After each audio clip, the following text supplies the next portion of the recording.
Hey everybody, Adam here. Hope everyone's doing well. Happy Halloween. This year I decided to go as myself. Speaking of years, it's been exactly 1 year since I started building our new house, so I thought it would be a good time for a video update. You know, it's been a long time because I've got new shades. I stepped on my other pair. Deliberately, I just put them on the ground. I stepped on them. I said, stupid piece of junk sunglasses. So then I got these from the 99-cent store, worth every penny. You know how much they cost? $1.29. I guess $1.29 store doesn't have quite the same ring to it. Oh well.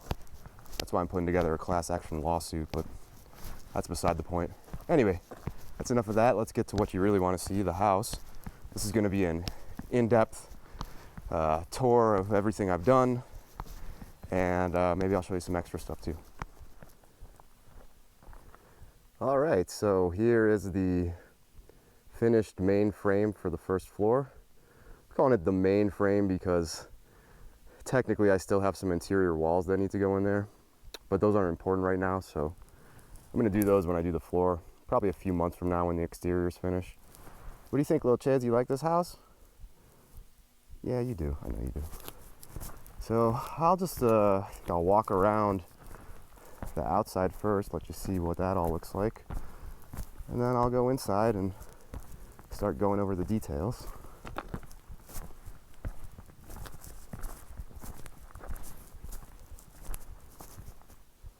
I put gravel around the base of the slab to prevent the ground around it from washing away, because that was starting to become a bit of a problem during the monsoon season. Eventually the whole yard will get covered with that crushed rock.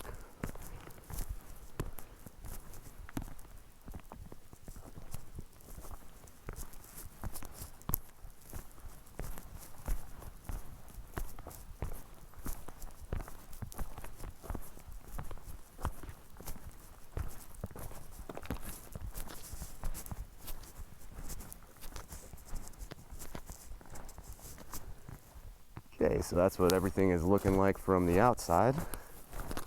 Let's go ahead and step on inside.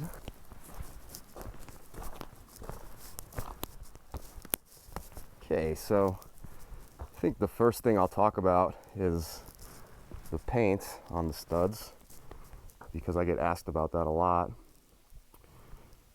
So the simple answer is the studs are painted to give the wood a little extra protection from the elements. It's kind of like a skin. And that's because this frame has been exposed to the elements for a very long time. The oldest parts of it are about 8 months old now. So that's a long time to have framing lumber exposed to sunlight and rain and all that stuff, because it really does take a toll on the wood. I used acrylic latex semi-gloss. Very specific about that kind of paint. Acrylic latex because all latex paints are somewhat breathable. Semi-gloss because if I used a flat paint, it would give a little protection but not that much resistance to UV and moisture, and it's not hydrophobic, meaning it doesn't shed water, so when the boards get rained on, it'll just soak up all that water.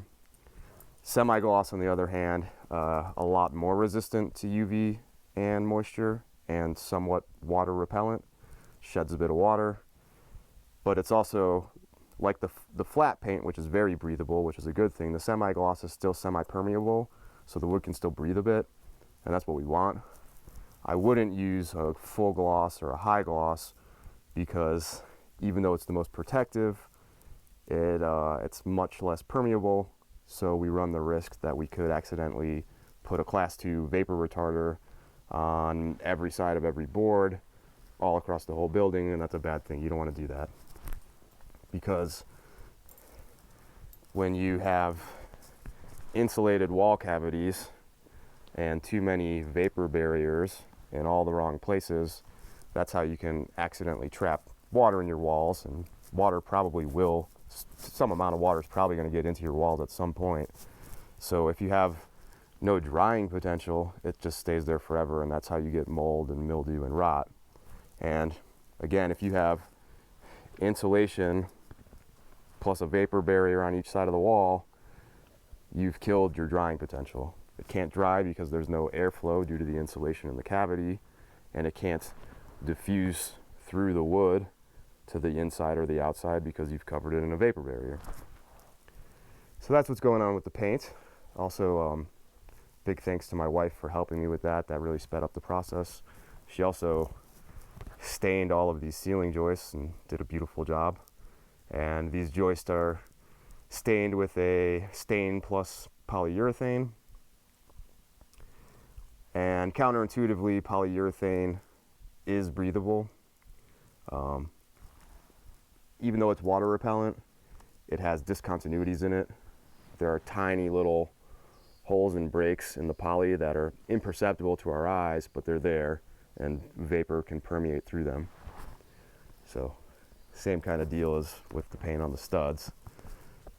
And these are stained instead of painted because they're going to be about half of the board is going to be exposed on the inside when the ceiling is finished. So it's an aesthetic thing. Next thing I think I'll talk about are these massive studs. Lots of people, friends, family, neighbors have been asking about that. So, and real quick, you can see in most spots we've got 3-ply, but in some we've got 4. Over here I've got a 6-ply. And there are 2 main purposes to that. First of all, they're really friggin' strong, and I care more about structural integrity than literally anything else. And I don't care about so-called wasting wood.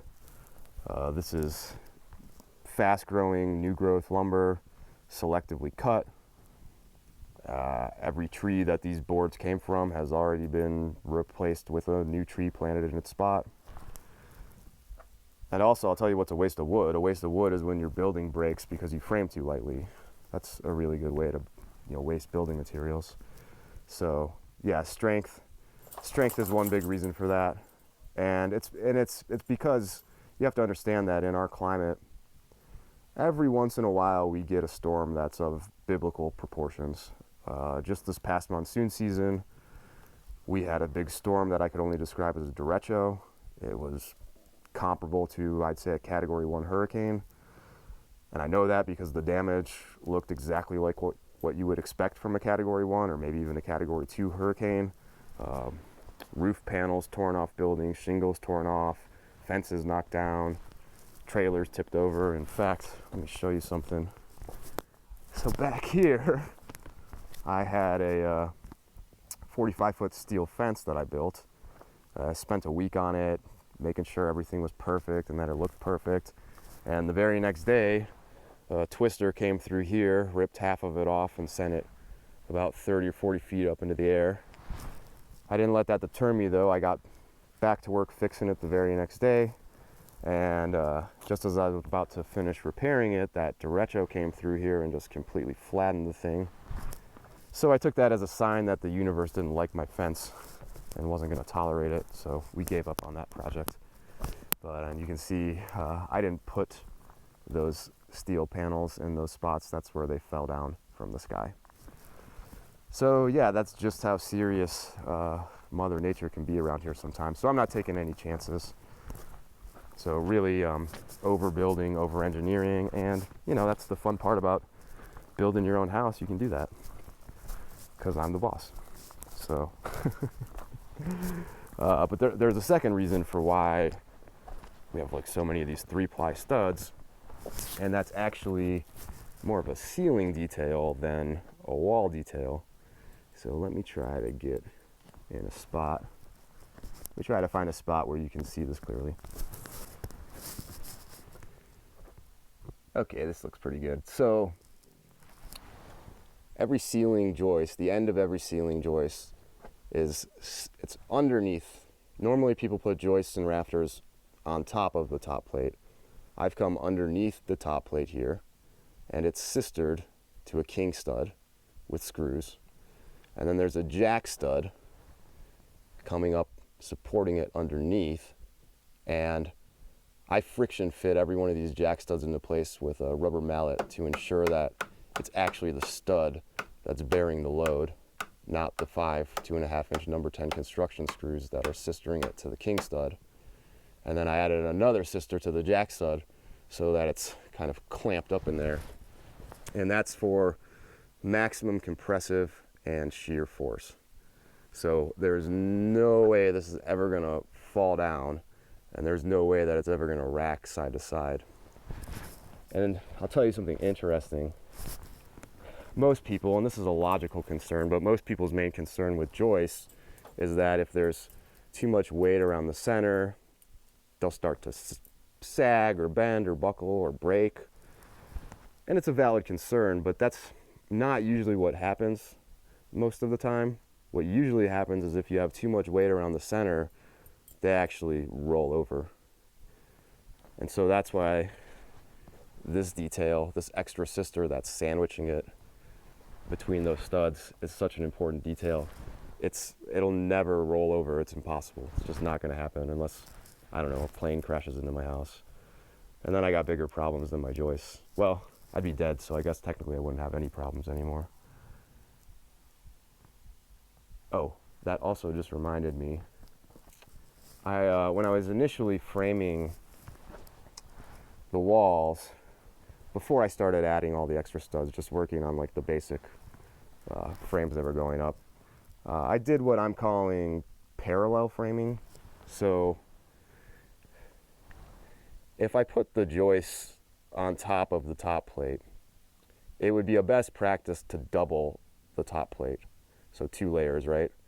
Because what would happen is, in some spots, the joist would not line up with a corresponding stud. It would be offset, and the only thing supporting it would be the top plate. So that's why you'd want to double it up. But ideally, what you really want is every joist to match up with a stud. That's called stack framing, because that gives you the most compressive strength. So instead of, and the reason this happens is it's your rough opening, your doors and your windows, they'll interrupt whatever your common spacing is, 16 or 24. So instead of just locking myself into every single stud has to be 24 on center, no, screw that. I make every wall a mirror opposite of the opposite wall. So all the studs, are in the same spot. So every single joist perfectly lines up with a stud.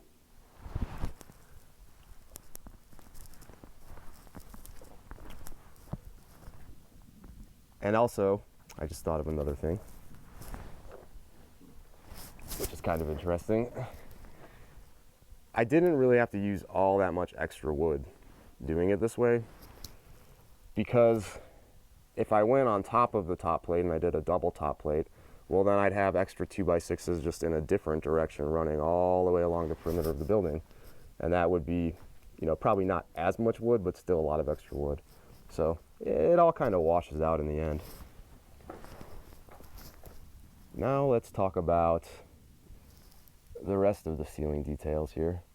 So on the sides, sistered to the sides of the joist, you can see I have these 2x4 cleats.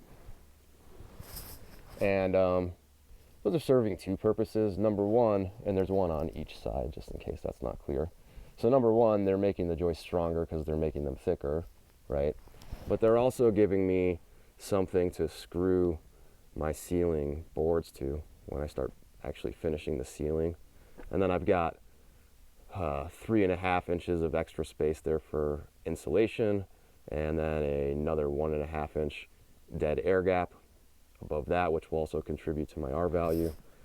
So, and then I'm also gonna, we'll talk about it more when I actually get to the roof, but I'm also gonna be putting foam above that and stuff, so I have a really high R value ceiling.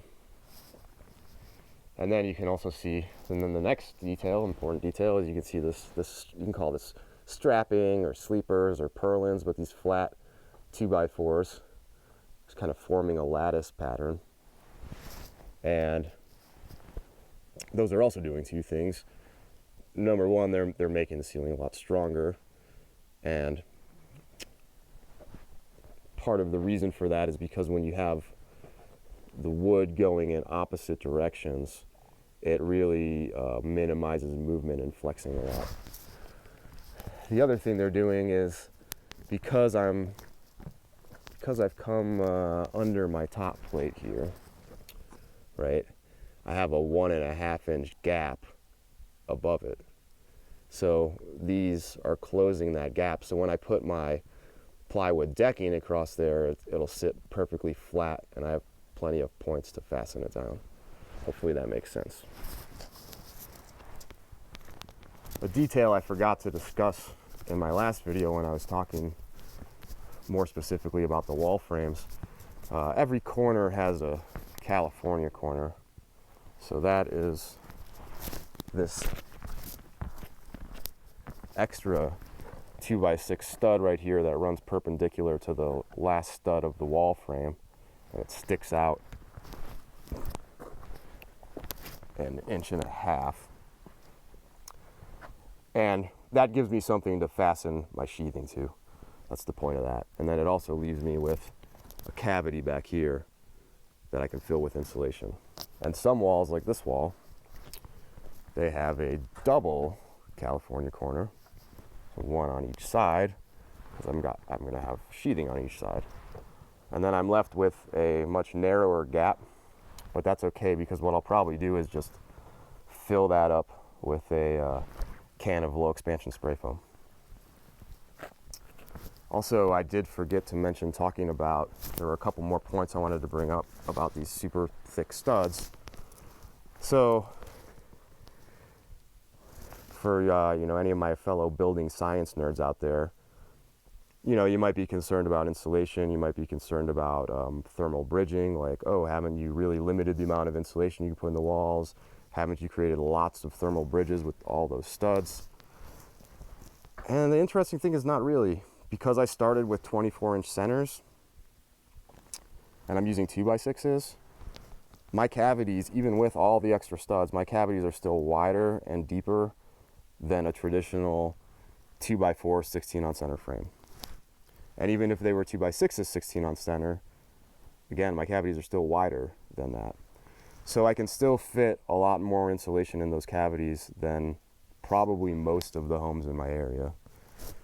And I'm not concerned about the thermal bridging because, well, number one, when I get to the air sealing and the thermal decoupling, I'm going to take it to an absurd degree of anal retentiveness. This building is just going to be super, super airtight. And this is actually one of the ways they build buildings in Scandinavia. They use a lot of wood like I have, or sometimes they use nothing but wood. So this frame would literally there'd be no cavities, it'd just literally be all studs. And then they air seal the hell out of it. And that gives them all the thermal resistance they need. And then as for the decoupling, I don't want to spend too much on this because we'll get into other videos, but yeah, I'm going to have polyethylene foam sill seals on both sides of all these studs. So the sheathing is being thermally broken from the studs. And then my rain screen cladding on the outside, because that's going to be 1.5 inches out with that air gap between it, essentially going to shade the building. So I'm not worried about a lot of radiant heat being transmitted through these studs into the building. But again, I could probably do a whole video later on just talking about the thermal performance. It's a little too soon for that. Let me see if there's anything else important to discuss. Oh, I made some new work benches. That's actually 2 benches that are just sat next to each other. Once my door frames went up, I couldn't move my big table over there around through the rooms anymore. It's too wide. So I had to make skinnier ones. And I've also I also use these basically like scaffolding, so I could stand on them when I was working on the ceiling details and, walk back and forth. A lot easier and safer than having to move a ladder around. So yeah, I think that pretty much covers all of the important stuff going on with the frame. Oh, and just in case you're wondering, these are green instead of white because this room is a patio kitchen. So when it's finished, these studs will be exposed on the inside. And my wife and I like this shade of green. So yeah, that's the point of that. Oh, also, you know, circling way back to the whole painting the studs thing, just in case you're wondering, I didn't choose white paint to be a radiant barrier. No paint is a radiant barrier, and even white paint, it reflects about 80% of visible light, but it still absorbs about 95% of UV and infrared. So yeah, it's not a radiant barrier, and it's not gonna, once it's covered up with sheathing and cladding, it's completely shaded out, it wouldn't matter anyway. But if you're in a hot climate, or a climate that gets very hot like mine does sometimes, so I did most of this framing in the spring and the summer, it was really hot, it is good to use just plain white or a lighter shade, because that will give you more heat resistance, and you know, heat can do some bad stuff to boards. I was talking to a neighbor of mine who used to be a professional framer, and I asked him, how long did you ever have a frame like this just exposed? And he laughed and said, not even a week. And then he laughed again and he said, you know, the Arizona sun, it'll do weird things to wood, and it'll do them fast. And I believe him, and that's why sometimes I question, like, was it overkill to paint it? Actually, I can show you why it wasn't. Take a look at these 2x12s here. These are not old boards. These are literally 1 year old. I bought them exactly 1 year ago when I started building the form for the foundation. And you can see how gray they are compared to, you know, the newer boards. That gray discoloration, that's cellulose damage from photo degradation. It's basically the sun's rays damaging the wood. And those big splits and cracks, those are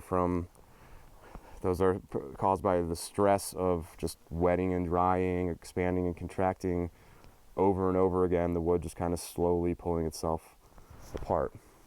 So if I didn't paint all of these studs, a lot of them wouldn't be looking much better than these boards are looking right now.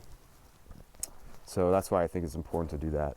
Unless you know for certain that you're gonna have your frame built and sheathed within a couple months or less, and you're confident of that, then don't bother. But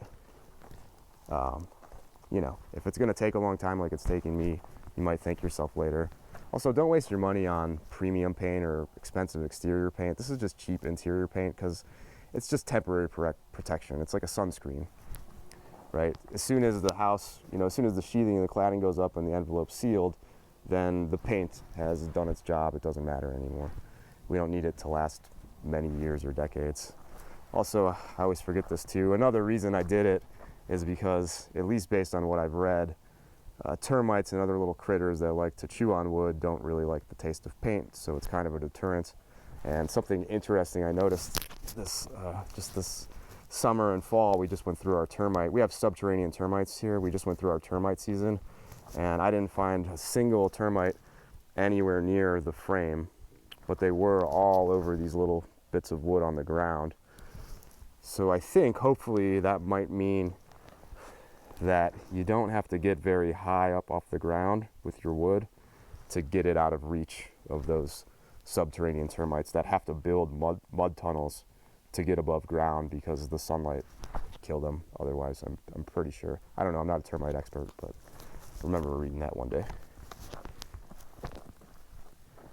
And I suppose lastly, some of you might be wondering why I've been working on this for a year and all I've done is this frame. You know, it's not uncommon for frames to get built a lot faster. It's just time, money, and logistics. As far as time goes, this isn't the only thing I'm working on. I also had to do this excavation and build the slab, and I'll talk more about all that stonework in a second. I just got a lot of other things going on. It's not like I'm out here every day working on this. You know, as far as the money goes, when I started this project, lumber prices were just unjustifiable. They were just way too expensive. I think, you know, these common 2x6 studs, they wanted like $14 a piece for them. It's insane. So that was a huge setback, just waiting for prices to come down. And then logistically, I've had to do a lot of infrastructure really just to be able to get stuff out here and do the work and everything. So yeah, for anyone who's interested, I'll stick around a few extra minutes and show you some of the other things I've done this year. I like how I said I'll stick around a few more minutes, as if I've been invited here as a special guest speaker or something. Like, where am I going to go? This is where I live. Anyway, I never claimed to be bright. So, stonework. This was a big job this year. These are simple retaining walls. You could call it riprap. And they're holding my yard together. That's the main point of that. My wife and I also think they look pretty cool. But yeah, that took a pretty long time. These are all natural stones from my property. Took me about 5 or 6 weeks, and my wife helped me gather rocks on the weekends.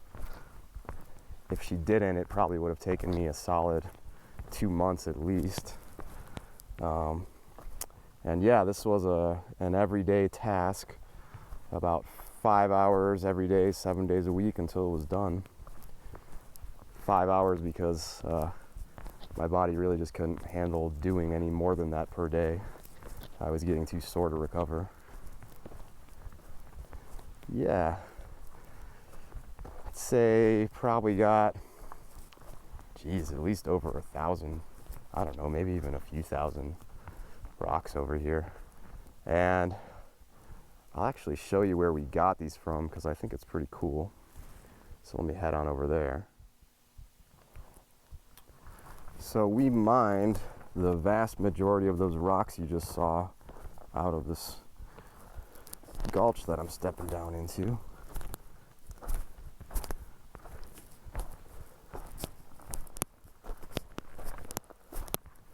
And yeah, we just pulled them out of the walls, pulled them out of the ground, one or two at a time, carried them out of here, put them in a wheelbarrow, and took them to where they needed to go.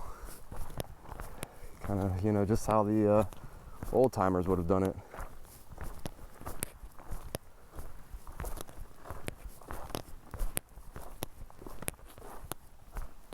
And this section over here is actually pretty cool.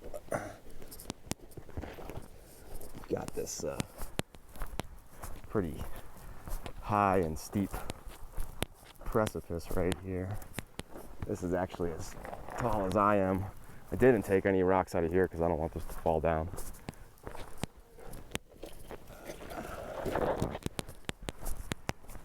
And as you can see, there's still quite a lot left in here. The rain this summer washed a lot more dirt and sand out of here, so exposed even more rocks, which I'll continue to gather and use for various stone walls around the house and the rest of the property.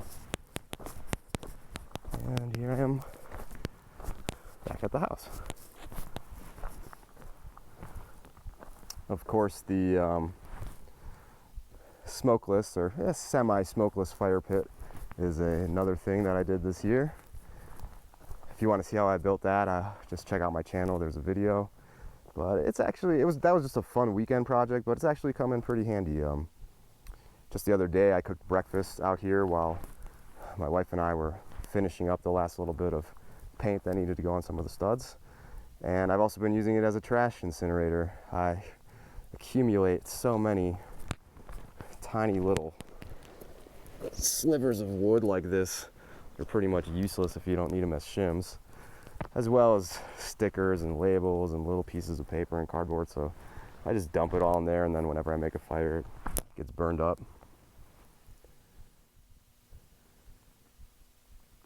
I recently did some more excavation in the spot over here. This is where our